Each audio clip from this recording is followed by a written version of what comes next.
Hello friends, कैसे आप सभी? उम्मीद है कि आप लोग अच्छे होंगे और खूब मन लगा के पढ़ाई भी करते होंगे। तो ये हमारी टॉपिक है कि एसएसटी एग्जाम बेस्ड थ्योरी क्या है। एसएसटी एग्जाम बेस्ड थ्योरी, ठीक है। एसएसटी एग्जाम बेस्ड थ्योरी है और ये हिस्ट्री है। और ये जो एसएसटी बुक है ना, ये हिस्ट्री बुक है। ये जेसीईआरटी बुक से लिया गया थ्योरी है। कुछ कुछ बातें एनसीईआरटी से भी मिलती है और ये प्रॉपर अभी जेसीईआरटी से ही कर रहे हैं, ठीक है। तो अभी हम लोग देखेंगे क्लास 6 का बुक है और अध्याय 2 का देखेंगे। फर्स्ट का कर चुके हैं और अध्याय ये 2 का हो रहा है, ठीक है। तो आरंभिक समाज के बारे में देखेंगे। तो आरंभिक समाज है क्या, जो आरंभिक समाज है ना वो है क्या, ठीक है। इसके बारे में हम लोग जानेंगे।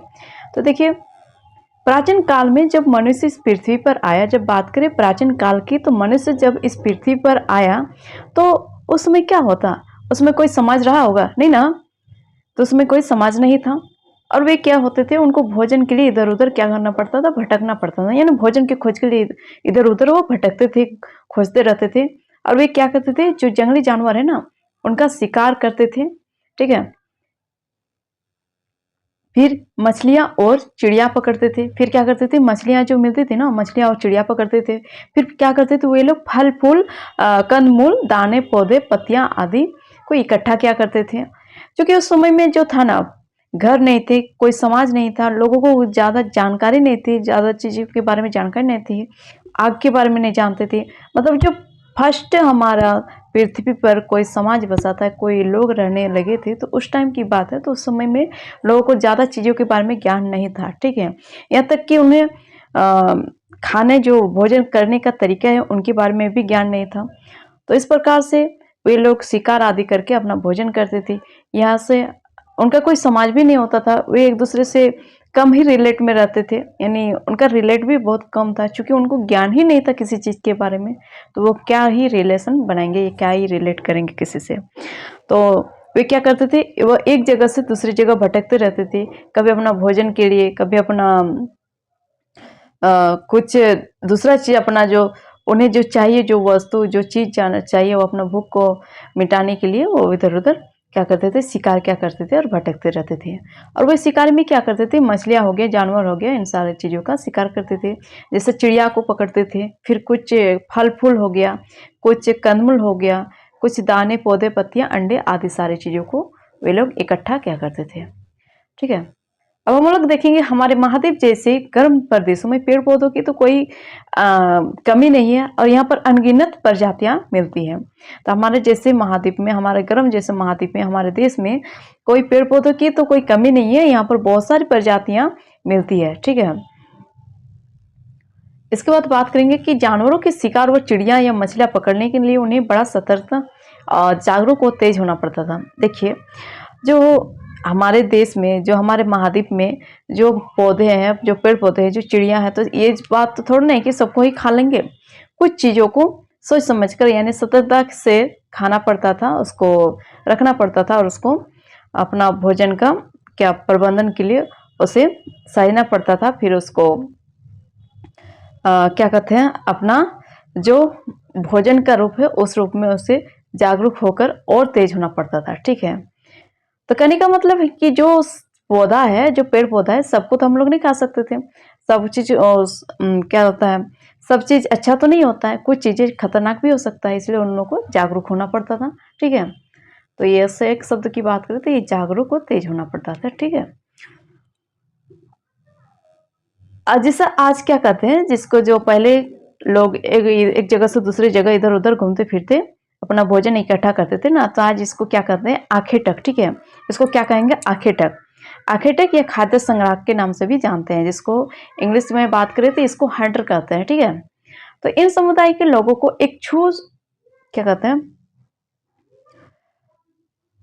एक जगह से दूसरी जगह पर घूमते रहते थे, ठीक है।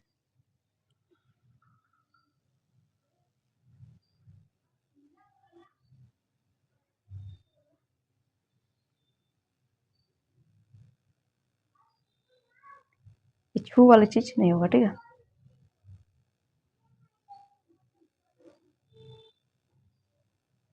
ये एक जगह से दूसरी जगह क्या करते थे, घूमते रहते थे। और जिनका मुख्य कारण क्या था, पहला एक जगह पर ज्यादा दिन तक कोई भी जानवर। बात करेंगे जिनका मुख्य पहला कारण था उनका एक जगह से दूसरी जगह जाने का, तो उसका क्या कारण था कि आसपास के जो पौधे हैं ना, आसपास के जो पौधे हैं वो क्या होते थे,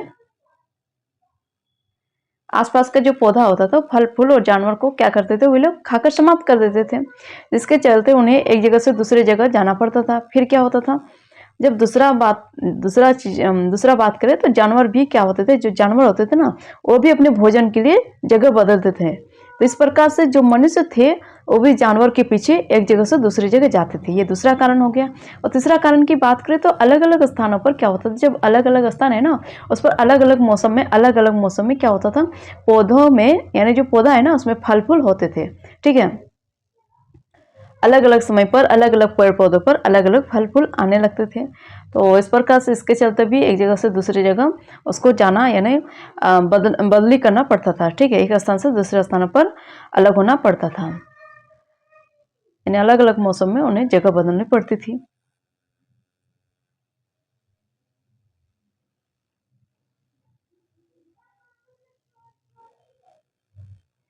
ये थे होगा। ठीक है, अब चौथा कारण की बात करें कि जो जल भी है ना, चौथा कारण की बात करें जो जल है उसके लिए भी घूमते रहते थे। क्योंकि देखिए उस टाइम पर क्या था, ना तो कोई नलकूप होता था, ना ही कोई कुआं होता था, ना ही कोई मतलब कोई कृत्रिम बना हुआ चीज होता था, बल्कि क्या होता था, नदी नदी होता था, बड़े बड़े नदी होते थे, सागर होते थे, इस प्रकार से चीजें होती थी जो प्रकृति से हमें मिला हुआ है। लेकिन जो मनुष्य उसके द्वारा बना हुआ तो कोई चीज नहीं था, कोई जल स्रोत नहीं था। इसके चलते वे लोग क्या होते थे, जल के लिए वे घूमते रहते थे, क्योंकि जहां पर पानी मिलेगी वहीं पर ना रहने का कोशिश करेंगे, क्योंकि मनुष्य के लिए तो खाना और पानी तो जरूरी है। इसलिए जहां पर नदी होती थी, जहां पर तालाब नहीं, जहां पर नदी हो गया, जहां झरना हो गया, जहां सागर जहां पानी पीने योग्य स्रोत हुआ, उस जगह पर क्या होते थे, वे लोग रहने का कोशिश करते थे। यानी जल स्रोतों में क्या होता था, हमेशा पानी नहीं रहता था, जिसके चलते वो एक जगह से दूसरी जगह भी जाने का स्थान खोजते थे। यानी एक समय पर हर समय क्या कहते हैं, हर स्थान पर एक समान पानी की व्यवस्था नहीं होती थी। यानी जल स्रोतों की खोज में भी एक जगह से दूसरी जगह जाया करते थे। अगर इस नदी का पानी सूख गया तो फिर दूसरी नदी के जल स्रोतों की बात करें तो वहां पर जाने का कोशिश करते थे।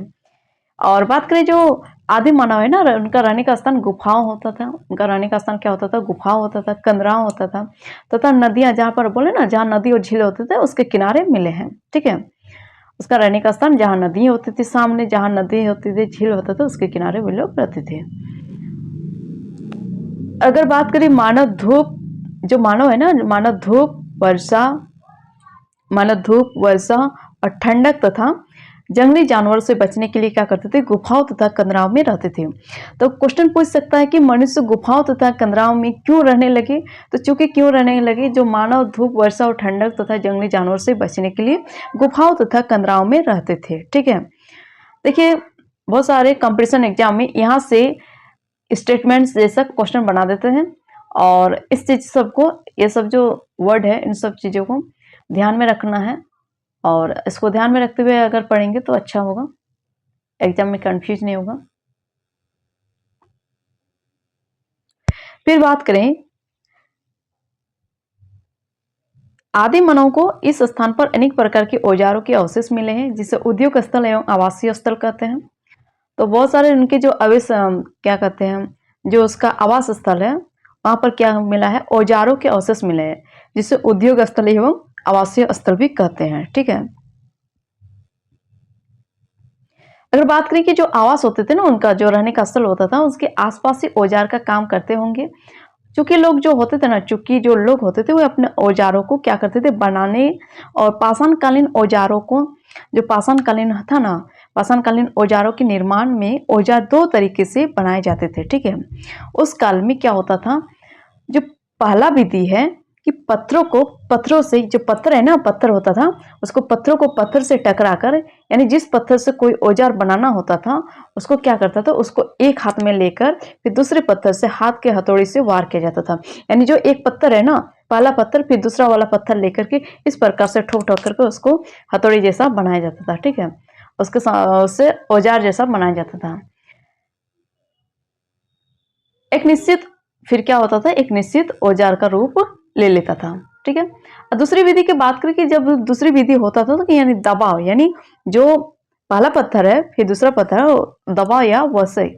ठीक है, वसई विधि कहते हैं। इसमें पत्थर को एक निश्चित जगह पर क्या करते थे, रखकर पत्थरों के औजारों या हड्डियों के निश्चित झाकार को रखकर बड़े पत्थर से दबाव देकर क्या करते थे, तोड़ दिया जाता था। ठीक है। फिर क्या होता था, तो दूसरा पत्थर भी औजारों का रूप ले लेता था। फिर वस्त्र की बात करें तो वस्त्र का निर्माण कैसे होता था, यानी जब मनुष्य थे तो उनके क्या वस्त्र होते होंगे, क्या वस्त्र पहनते होंगे, तो इस सब चीजों के बारे में देखेंगे। तो जो है ना आदि मानव लोग, उसमें क्या होता था, उसका दूसरा निर्माण पाषाणकालीन मानव जानवर के मांस का उपयोग अपनी भूख मिटाने के लिए करते थे।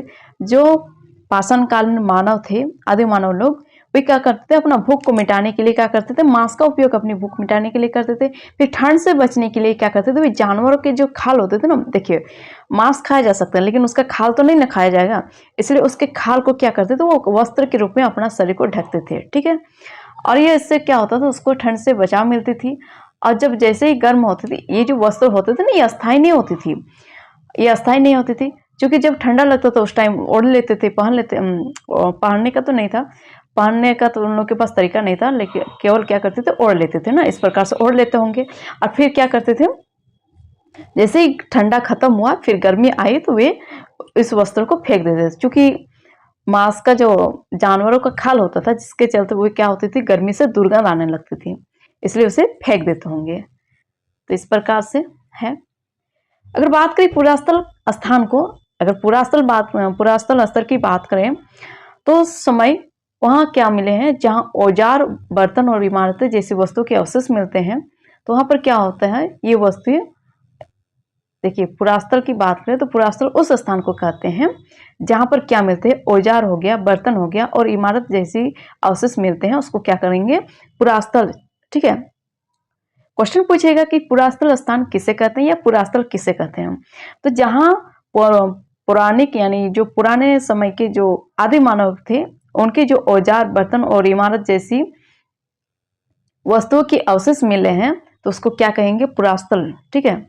ये वस्तु क्या होते थे, जमीन के अंदर भी होते थे। ये वस्तु क्या क्या कहाँ कहाँ मिला है हमें, जमीन के अंदर भी मिला है, ऊपर भी मिला है। देखिए जमीन के ऊपर भी मिला है, अंदर भी मिला है, कभी कभी समुद्र या नदी के तल में भी पाई जाती है। ठीक है। तो ये हमें कहाँ कहाँ मिला है, ये वस्तु जमीन के ऊपर भी मिला है, सतह पर भी मिला है, फिर अंदर भी मिला है, फिर कभी कभी हमें कहाँ मिलती है, समुद्र या नदी के तल में भी पाई जाती है। ठीक है।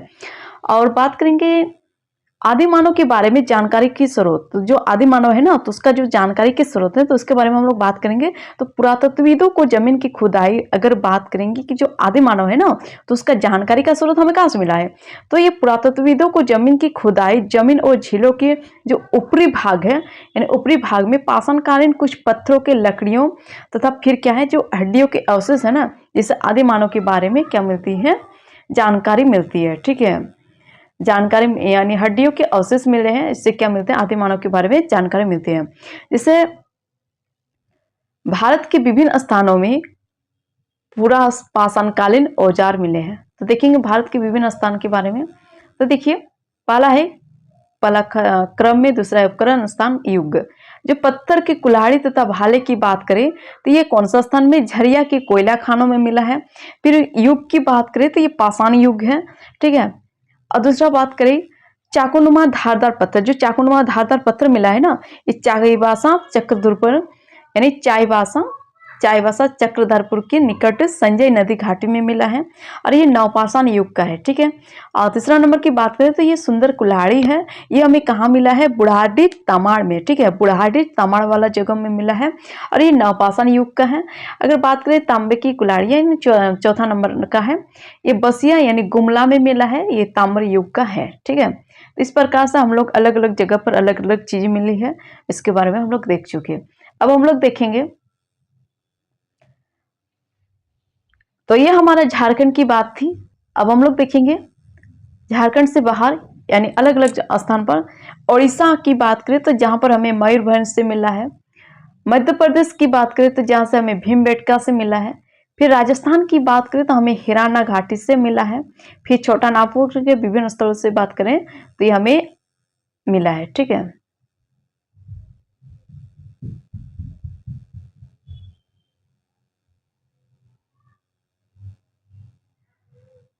अब हम लोग देखेंगे आग की खोज के बारे में। तो मानव ने दो पत्थरों को रगड़कर आग जलाना सीखा है। ठीक है, तो मानव ने क्या किया, दो पत्थरों को रगड़कर आग जलाना सीखा है, जिससे जो पत्थर थे ना, हम लोग बचपन में खेलते थे, इस प्रकार से ठोकते ठोकते जब आग की चिंगारी निकलती थी, तो इस प्रकार से मनुष्य ने क्या किया, पत्थर को रगड़ते रगड़ते रगड़ते, हो सकता है शायद देखिए, एक बार से तो थोड़ा ना किसी को कोई चीज पता चलता है, धीरे धीरे किसी चीज के बारे में पता चलता है।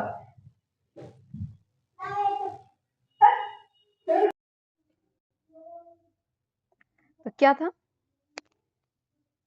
जिसमें हम लोग कहां तक बात कर रहे थे, मानव ने दो पत्थरों को क्या रगड़ कर आग जलाना सीखा ना। तो बात कर रहे थे जब हम लोग बच्चे थे उस टाइम पर पत्थर पत्थर को इस प्रकार से रगड़ के देखते थे ना, तो किस प्रकार से आग की चिंगारी निकलती थी। ठीक शायद वैसे ही मानव ने, आदि मानव ने भी क्या होगा, जब इस प्रकार से पत्थर पत्थर रगड़ करके आग आग जलने लगा, तो फिर सोचा होगा शायद इससे कुछ अच्छा होगा, कुछ चीज जला के देखा होगा, कोई मांस का टुकड़ा जला करके देखा होगा, तो शायद उन लोगों को अच्छा लगा खाने में, तो इस प्रकार से उन्होंने आग को जलाने सीखा। ठीक है, और ये जो आग है ना, इससे क्या होने लगा, इससे क्या करने लगा, उन्होंने जानवरों को आग के द्वारा भगाने के लिए भी उपयोग किया जाता होगा। तो ये जो आग था ना, तो उसके द्वारा क्या किया, जानवरों को भगाने के लिए भी करने लगा। जो हिंसाकारी जानवर होते थे ना, जैसे बाघ हो गया, बाघ चीता, ये सब हिंसाकारी जानवर हो गए ना, ये सब मनुष्य पर हमला करने के लिए वो कोशिश करते हैं और हमला भी करते हैं। तो इन सब जानवरों से बचने के लिए भी आग का उपयोग किया जाता होगा।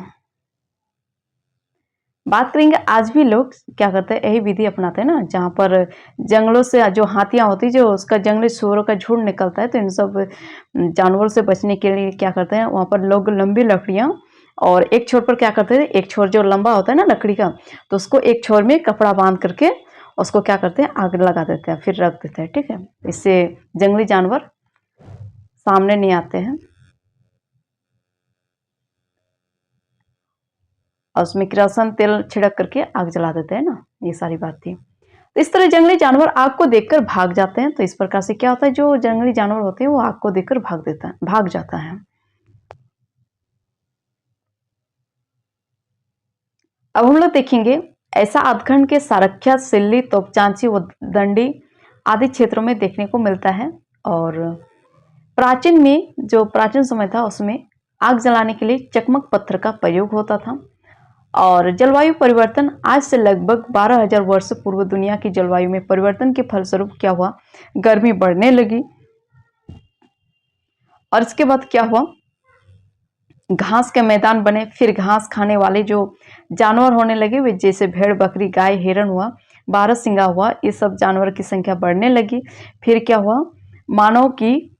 अब मानव को भी पता चल गया कि इन जानवरों के प्रजनन के समय तथा उनके खाने पीने के बारे में भी अब मानव को पता चलने लगा कि कौन सा जानवर किस टाइम पर प्रजनन के लिए तैयार हो जाते हैं, यानी प्रजनन के लिए उसका समय आ जाता है। तो इस सब चीज़ों के बारे में मानव को पता चलने लगा और फिर उनके खाने पीने की जानकारी भी उन्हें हासिल हो गया। इसके बाद अपनी ज़रूरतों के अनुसार जो जानवर थे उनको पालना शुरू किया।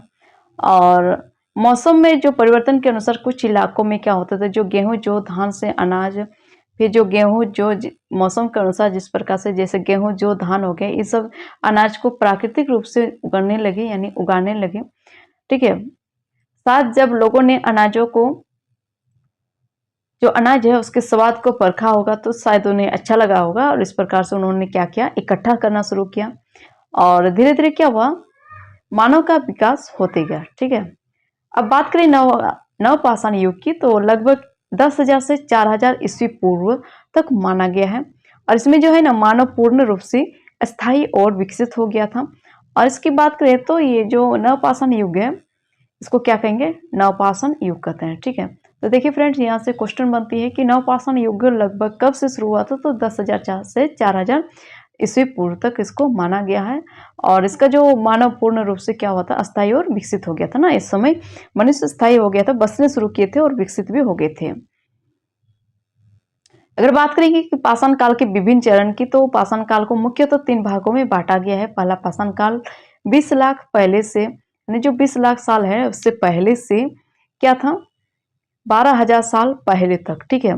तो जो पूरा पाषाण काल है ये 20 लाख साल पहले से 12,000 साल पहले तक है। हाँ, और मध्य पाषाण काल की बात करें तो ये 12,000 साल पहले से, जो 12,000 साल है उससे पहले से 10,000 साल पहले तक है। और नवपाषाण काल की बात करें तो 10,000 साल से 4,000 साल तक का समय है, ठीक है। अब हम लोग देखेंगे आग का आविष्कार के बारे में। तो आग का आविष्कार पूरा पाषाण काल में हुआ था। और पूरा पाषाण काल मानव की, जो मानव है उसका जीविका का मुख्य आधार बन गया, यानी आधार शिकार था, ठीक है। जो पूरा पाषाण काल है उस टाइम पे मानव की जीविका का मुख्य आधार क्या था, शिकार था, ठीक है। अब बात करेंगे जो पहिया है, पहिए का आविष्कार नवपाषाण काल में हुआ था। तो देखिए हम लोग पूरा पाषाण काल में क्या देखिए, मानव जीविका का मुख्य आधार क्या था, शिकार था। और नवपाषाण काल की बात करें तो इसमें क्या हुआ, कृषि की शुरुआत नवपाषाण काल में हुई। और यहाँ पर शैल चित्रकारी यानी, और देखिए फिर यहाँ पर क्या हुआ था, पहिए का आविष्कार हुआ, फिर कृषि की आविष्कार हुआ, फिर इसमें शैल चित्रकारी यानी रॉक आर्ट, ठीक है, पत्थरों पर चित्रकारी ना। लोग गुफा और कंदराओं में रहते थे, उन्हें सजा कर रखना सीख गए होंगे। और उन्होंने अपने औजारों को परिष्कृत करके क्या करते थे, कलात्मक ढंग से प्रभावशाली क्या कहते हैं, फलक का निर्माण किया, ठीक है। जो औजार होता था वो तो पहले दबा करके चोट देकर के उसको औजार का रूप बनाया जाता था। फिर बाद में नवपाषाण युग में क्या हुआ, लोगों ने उसको और अच्छे से बढ़िया से बनाने का तरीका खोज निकाला। और इस प्रकार से पाषाण खंड पर आकृति को उकेर करके क्या किया, प्रथम कला का निर्माण किया, ठीक है। प्रथम कला का निर्माण किया जिसे शैल चित्र कहते हैं, ठीक है। और इन चित्रों को काफी मेहनत से बनाते थे। जो चित्र होता था ना पत्थर पर, उसको काफी ज्यादा मेहनत से बनाते थे। और इन चित्रों का विषय क्या होता था, मुख्यतः आखेट होता था। ये जो चित्र होते थे ना, ये विशेष क्या किस रूप में होता था, शिकारी के रूप में, यानी आखेट के रूप में, पशु पक्षी के रूप में, पेड़ पौधे एवं ज्यामितीय आकृतियों के नमूने होते थे। इस प्रकार के नमूने होते थे। ऐसे चित्र हमें कहाँ मिलती है, अजंता में मिलती है। अजंता एलोरा यानी महाराष्ट्र में है। भीमबेटका यानी मध्य प्रदेश की बात करें वहां पर मिलती है। और बिहार के भागलपुर की बात करें, राजगीर, फिर तथा झारखंड के जो हजारीबाग है यहाँ से प्राप्त हुए हैं, ठीक है। और बात करेंगे बुलु इमाम का जन्म कब हुआ था, 31 अगस्त 1942 ईस्वी को हुआ था। और ये जो पर्यावरणविद होने के साथ साथ क्या थे, झारखंड में आदिवासियों की कला एवं क्या थे, धरोहर, हेरिटेज, यानी इंग्लिश की बात करें तो ये हेरिटेज है, इसको अंतर्राष्ट्रीय पहचान बनाने में जुटे हुए हैं। और इन्होंने हजारीबाग के इसको ग्राम में क्या किए हैं, शैल चित्र की खोज की थी। और कर्णपुरा घाटी में इन्होंने कई क्या किए हैं, कई और शैल चित्रों की खोज की है। कहाँ पर, कर्णपुरा घाटी में, ठीक है। कौन है, क्वेश्चन पूछेगा कौन है, जो क्या कहते हैं, पर्यावरणविद है और झारखंड में आदिवासियों की कला एवं धरोहर को एक अंतर्राष्ट्रीय पहचान बनाने में कौन जुटे हैं। तो ये हमारे लिए कौन, इसका जवाब कौन होगा, बुलु इमाम, ठीक है, बुलु इमाम। और इसका और एक बार देख लेते हैं, इसका 31 अगस्त 1942 को जन्म हुआ था, ठीक है। अगर बात करें कोहबर एवं सोहराय चित्रकला को, तो इन्होंने अंतर्राष्ट्रीय मंच प्रदान किया। जो कोहबर एवं अंतर्राष्ट्रीय चित्रकला है इसको इन्होंने अंतर्राष्ट्रीय मंच पर इसको बताया, दिखाया। और इन्होंने क्या किया, ट्राइबल वुमेन आर्टिस्ट को कोऑपरेटिव किया। जो ट्राइबल वुमेन आर्टिस्ट है उसको कोऑपरेटिव किया, ऑपरेटिव किया, ठीक है।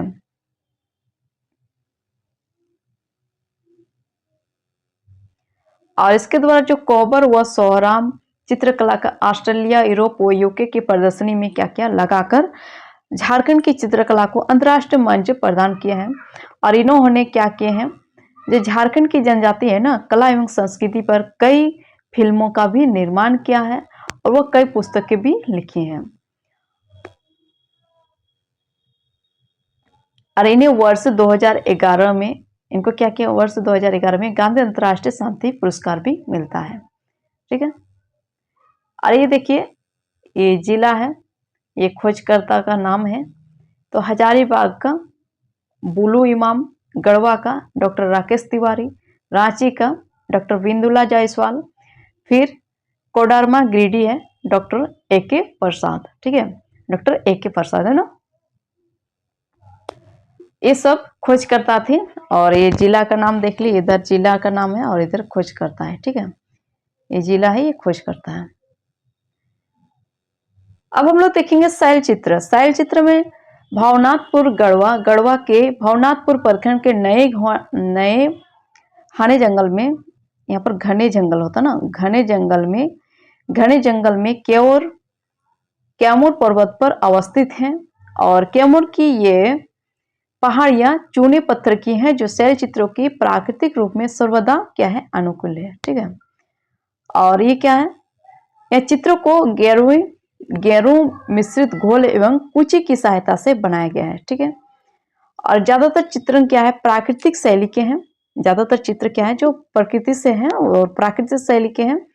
पशु चित्रों का रेखांकन बड़ा ही स्वाभाविक है। जो पशु का चित्र है उसका बहुत ही स्वाभाविक है। इन पशु आकृति में हिरण एवं जो बारस यहाँ प्रमुख है, इन शैल चित्रों में चिन्ह एवं संकेत भी देखने को मिलते हैं। और देखेंगे जो शैल चित्र है ना, इसका हजारीबाग, इसको ग्राम की बात करें तो ये शैल चित्र दूसरा वाला, यानी हजारीबाग जिले के बड़का गांव प्रखंड में अवस्थित इसको ग्राम की पहाड़ी में शैल चित्र की बुलु इमाम ने, जो बुलु इमाम थे उनके नाम की थी। और यहाँ 3 शैलाश्रय के अंदर शैलचित्र मिले थे। और ये जो शैलाश्रम है फर्स्ट का, ये एक पहाड़ी के अंदर विद्यमान है, काफी बड़ा है। इसके अंदर एक क्या है, नाला है जो सालों भर क्या रहता है, इसमें सालों भर पानी बहता रहता है ना। इस नाले से मध्य पाषाण कालीन प्रस्तर औजार प्राप्त हुए हैं और जिससे मध्य पाषाण काल में इस क्षेत्र में रहने की पुष्टि होती है। दीवारों पर पशुओं व वनस्पतियों के सुंदर शैल चित्र बने हुए हैं। और ये क्या है, ये छोटे शैलाश्रम दूसरा में, इसमें ये छोटे आकार की प्राकृतिक गुफा है, ये कोबर नाम से प्रसिद्ध है। शैलाश्रम तीसरी की बात करें तो यह शैलाश्रय के अंदर 26.5 गुना 3 मीटर का चित्र मिला है। और इसमें क्या है, मानव एवं पशुओं का अंकन प्रमुखता से किया गया है। और मनुष्य ने क्या किए हैं, इस पर मनुष्य जो है इस पर क्या किए, हाथ एवं पैर स्पष्ट रूप से अंकित है। मनुष्य के हाथ एवं पैर स्पष्ट रूप से अंकित है, इस प्रकार का चित्र है। और कुछ स्थानों पर एक पुरुष अपने कंधों पर शिकार लिए हुए हैं। और फिर क्या है, ये आखेट का दृश्य है। ठीक है, तो ठीक है फ्रेंड्स, इस प्रकार से ये चैप्टर समाप्त हुई। कैसा लगा आप लोग को, आप लोग अपना कमेंट राय जरूर व्यक्त कीजिएगा। थैंक यू, फिर मिलेंगे दूसरे वीडियो में।